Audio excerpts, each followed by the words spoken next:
High বন্ধুরা, শুভ দুপুর সবাইকে। আর দেখো আমি আজকে কি নিয়ে আসলাম। আমি বানাবো আজকে বুলটন। বুলটন বানানোর জন্য, এটা বৃন্দাবনের রেসিপি সবাই জানো।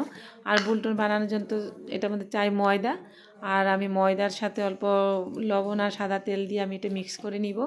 নেওয়ার পর আমি ময়দাটাকে ডলে তারপর আমি রাখিয়ে দেবো এক দুই ঘন্টা। এই যে আমি বুলটন বানাবো দেখো। তারপর আমি এটা ময়দাটা মাখার পর আমি রেখে দিব আমি এক দুই ঘন্টা।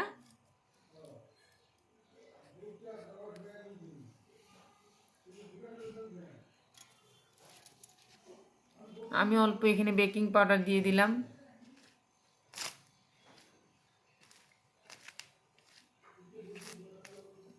বেকিং পাউডার অল্প, সোডা অল্প দেওয়ার কারণটা হলো এটা কতগুলা ময়দা টান টান হয়ে থাকে, অল্প সফট হওয়ার জন্য আমি এই জিনিসটা দিলাম। সবাই দেয় না, আমি দেখছি।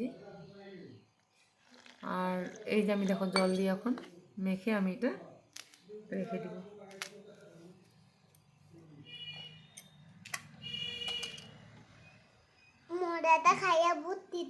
টেস্টি লাগছে।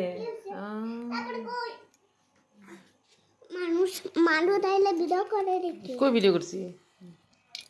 তারপর দেখো এই যে আমি এখন ময়দাটা ধোয়াতে লাগলাম। এটা অনেক ধুতে হয় শুনছি, আমি 20-25 বার ধুতে হয়। তার জন্য আমি এটা ধুতে ধুতে ধুতে ধুতে একদম সাদা জল বের করে দিলাম। সাদা জল বের হওয়ার পর তারপর এটা আমার ধোয়া শেষ হলো। এখন আমি যে আলু নিয়ে নিলাম, আলু কেটে নিব, আলু দিয়ে বানাবো। তারপর আমি যে তেল দিয়ে দিলাম, এখন ভাজবো বুলটনগুলো।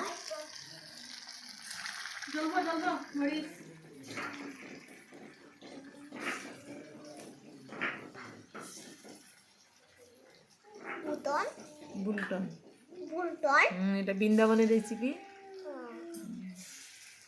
বৃন্দাবনে নিরামিষ খায় না সবাই, এই বুলটনটা খায় ময়দা দিয়ে। না না, ঠাকুরে পাপ দেয় না।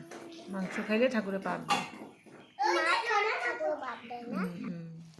তারপর দেখো, আর সবজিটা তো যেইভাবে বানায় আমি এটা দেখালাম না। আমি জিরা সম্বাস দিয়ে তারপরে যে আলু ভেজে তারপরে মশলা দিলাম, এটা আর কি দেখালাম না। আর এই যে দেখো আমি এখন বুলটনগুলো আমি এখানে ঝুল দিয়ে দিব। ঝুল দেওয়ার পর আমি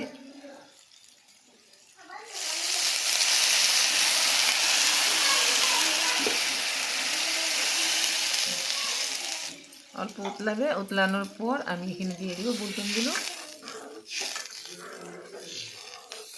আমি কিন্তু আজকে ফার্স্ট টাইম বানাচ্ছি এটা।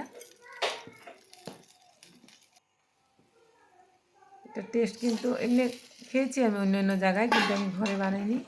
আর আমি আজকে ফার্স্ট টাইম ঘরে বানিয়ে খাবো।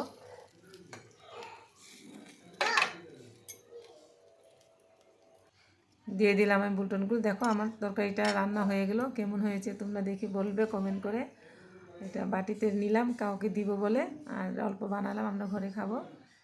আমরা আমি একাই নিরামিষ খাবো ঘরে। বাই সবাইকে।